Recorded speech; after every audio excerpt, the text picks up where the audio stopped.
सबसे पहली बात तो घाटी होता क्या है? घाटी होता क्या है?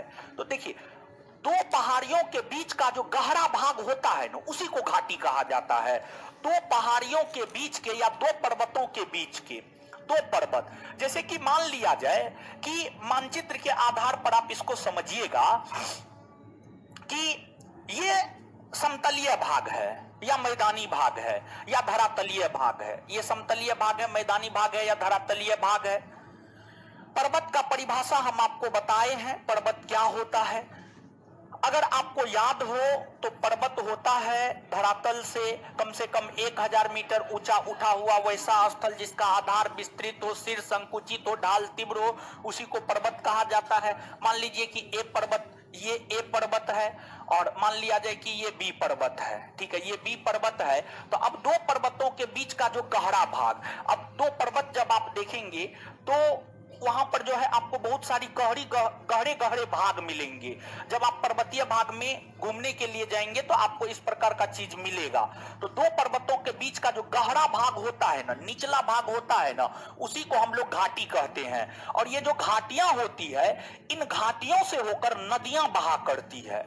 इन घाटियों से होकर जो है नदियां बहा करती है।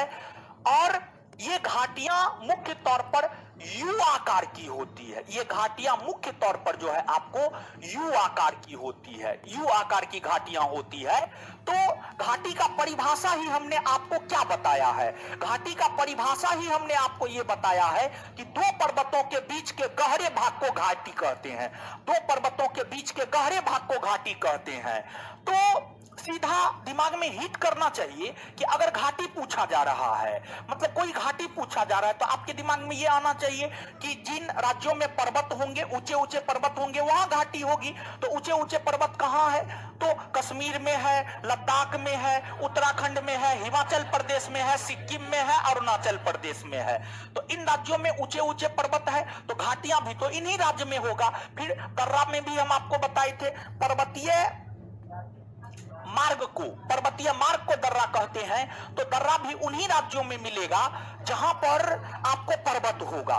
तो जब पर्वत और घाटी और दर्रा से क्वेश्चन पूछा जाएगा तो आपका दिमाग सीधा ये क्लिक करना चाहिए कि ये पर्वतीय राज्य में होगा। और इस कंसेप्ट के आधार पर आप क्वेश्चन के आंसर को ढूंढ सकते हैं, क्वेश्चन के आंसर को निकाल सकते हैं। इस बात को याद रखिएगा। एक तो घाटी का क्वेश्चन सॉल्व करने का यह कंसेप्ट है कि पर्वतीय राज्य में घाटी पाई जाती है। दो पर्वतों के बीच के गहरे भाग को घाटी कहते हैं। इसका आकार यू आकार का होता है। नदियां घाटियों से होकर बहा करती है। ये तो कंसेप्चुअली घाटी से संबंधित प्रश्नों को आप बना सकते हैं। अब भारत के भीतर जो कुछ महत्वपूर्ण घाटी है, ऐसे तो बहुत सारी घाटियां हैं, लेकिन परीक्षा के लिहाज से जितनी महत्वपूर्ण घाटियां हैं, पूरी घाटियां आपके नोट में दे दिया गया है। आप क्वेश्चन बैंक पलट करके देखिएगा, इन घाटियों में से ही बार बार जो है आपसे पूछा जा रहा है। तो अब इन घाटियों में एक है आपको शांत घाटी, एक है आपको शांत घाटी। समझिएगा, शांत घाटी, शांत ऐसे लिखा जाएगा, शांत घाटी, अंग्रेजी में साइलेंट वैली। देखिए, ध्यान दीजिएगा, साइलेंट वैली ये कोई घाटी नहीं है, ये कोई घाटी नहीं है। साइलेंट वैली केरल के भीतर एक क्षेत्र है जो अपने जैव विविधता के लिए प्रसिद्ध है, जो अपने जैव विविधता के लिए प्रसिद्ध है, बायोडायवर्सिटी के लिए प्रसिद्ध है। लेकिन फिर भी बहुत सारा परीक्षा इस प्रश्न को कई दफा पूछा है कि शांत घाटी कहां है, साइलेंट वैली कहां है, मूक घाटी कहां है। मूक, समझिएगा, मूक या बधिर घाटी, इस रूप में भी आपसे पूछा जाता है। साइलेंट का मतलब आप नहीं बोल रहे, मतलब आप साइलेंट है, उसी को मूक कहा जाता है, उसी को बधिर कहा जाता है, समझ गए, उसी को शांत कहा जाता है। तो कुछ भी कहे, सब का मतलब शांत घाटी ही समझना है। तो शांत घाटी जो है आपको केरला में है। फिर आपको एक सिलिकॉन वैली है।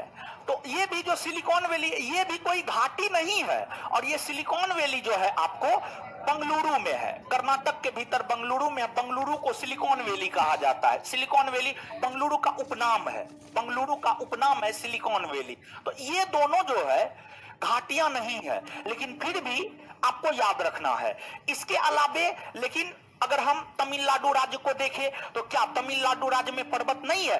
जबादी पर्वत है, सेबरा पर्वत है, पंचमलाई है, सिरुमलाई है, नीलगिरी है, पालनी की पहाड़ी है, सब के सब तमिलनाडु राज्य में है। तो तमिलनाडु राज्य में जो कुछ प्रमुख घाटियां हैं, उन घाटियों में एक है कंबम घाटी। कंबम समझिए, कंबम, कंबम घाटी तमिलनाडु राज्य में है। फिर आंध्र प्रदेश राज्य में अराकू घाटी है, आंध्र प्रदेश राज्य में अराकू घाटी है। फिर आपको नागालैंड राज्य में कौन सा घाटी है? जुकू,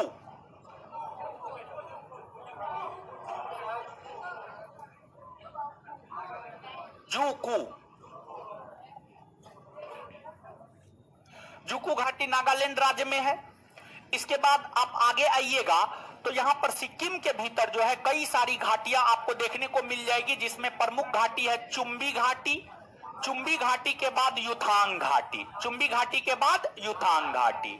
फिर आपको पश्चिम बंगाल के उत्तरी भाग में दार्जिलिंग है, और जो दार्जिलिंग है, दार्जिलिंग में कालिम्पोंग नामक एक शहर है, यहां पर आपको न्योरा घाटी है, यहां पर आपको न्योरा घाटी, समझ गए, न्योरा घाटी है, न्योरा घाटी है। इसके बाद अब अगर आप उत्तराखंड और हिमाचल प्रदेश लद्दाख के क्षेत्र में आएंगे तो मुख्य तौर पर सबसे ज्यादा घाटियां लद्दाख, हिमाचल प्रदेश और उत्तराखंड में ही आपको देखने को मिलेगा, उत्तराखंड में ही आपको देखने को मिलेगा। तो इन घाटियों में जो है आपको उत्तराखंड के भीतर कई सारी घाटियां हैं, जैसे कि फूलों की घाटी हो गई, फूलों की घाटी के बाद दून घाटी हो गई, दून घाटी के बाद नेलांग घाटी हो गई, नेलांग घाटी के बाद राजाओं की घाटी हो गई, समझ गए, राजाओं की घाटी हो गई, राजाओं की घाटी हो गई। तो ये जो तमाम घाटियां हैं ये आपको उत्तराखंड राज्य में है। फिर अगर आप हिमाचल प्रदेश में आएंगे तो हिमाचल प्रदेश के भीतर किन्नौर घाटी, किन्नौर के बाद पार्वती घाटी, पार्वती के बाद मालना घाटी, मालना के बाद जो है कुल्लू घाटी, कुल्लू के बाद जो है आपको लाहुल घाटी, लाहुल के बाद जो है आपको स्पीति घाटी, समझ गए, स्पीति घाटी। तो ये जो तमाम घाटियां हैं ये आपको हिमाचल प्रदेश में है। फिर इसके अलावे कश्मीर के भीतर कश्मीर घाटी है, और इसके अलावे लद्दाख को अगर आप देखेंगे तो लद्दाख के भीतर नुब्रा घाटी, नुब्रा के बाद सुरू घाटी, सुरू के बाद मरखा घाटी, मरखा के बाद गलवान घाटी, मरखा के बाद गलवान घाटी। तो ये जो तमाम घाटियां हैं ये आपको लद्दाख में है। अब देखिएगा लद्दाख का एक हिस्सा ऐसा है जिस पर चीन का अधिकार है, लद्दाख का उत्तरी पूर्वी हिस्सा, इस पर चीन का अधिकार है, इसे हम लोग अक्साई चीन कहते हैं। और यहाँ पर LAC है, और जो LAC है लाइन ऑफ एक्चुअल कंट्रोल, इसी के नजदीक में जो है आपको गलवान घाटी है। और गलवान घाटी में ही जो है आपको हमारे बहुत सारे सैनिक कुछ दिन पहले जो है आपको चीनी सैनिकों से लड़ते हुए शहीद हो गए थे। तो गलवान घाटी हाल फिलहाल में काफी ज्यादा चर्चा में रहा है, तो इसको जो है आप निश्चित तौर पर याद रखिएगा। तो हमने भारत के प्रमुख घाटियों के विषय में बताया। अब देखिएगा इन घाटियों में घाटी के विषय में कोई ऐसा परीक्षा नहीं होगा जो कुल्लू घाटी के विषय में नहीं पूछा होगा। तो जैसे कुल्लू घाटी के विषय में लगभग हर परीक्षा पूछ दिया है, अन्य घाटियों के विषय में भी परीक्षा में पूछे जाने की जो है आपको संभावना है। और ये जो कुल्लू घाटी है, कुल्लू घाटी पीर पंजाल और धौलाधर के बीच है, पीर पंजाल और धौलाधर के बीच जो है आपको कुल्लू घाटी है। और यहाँ पर 7 दिवसीय दशहरा उत्सव प्रत्येक वर्ष मनाया जाता है, और इसे देवताओं की घाटी भी कहा जाता है। जो कुल्लू घाटी है इसे देवताओं की घाटी भी कहा जाता है। तो ये घाटी के विषय में हमने आपको बताया है, ठीक है। तो अब हम लोग आते हैं, एक बार इसको तुरंत याद कर लेते हैं, फिर आगे बढ़ जाएंगे, समझ गए। तो आप हमको अब एक बात बताइएगा कि घाटियां पर्वतीय राज्यों में पाई जाती है या मैदानी राज्य में?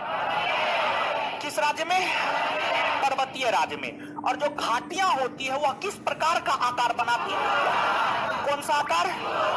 घाटियों से होकर क्या बहती है? क्या बहती है?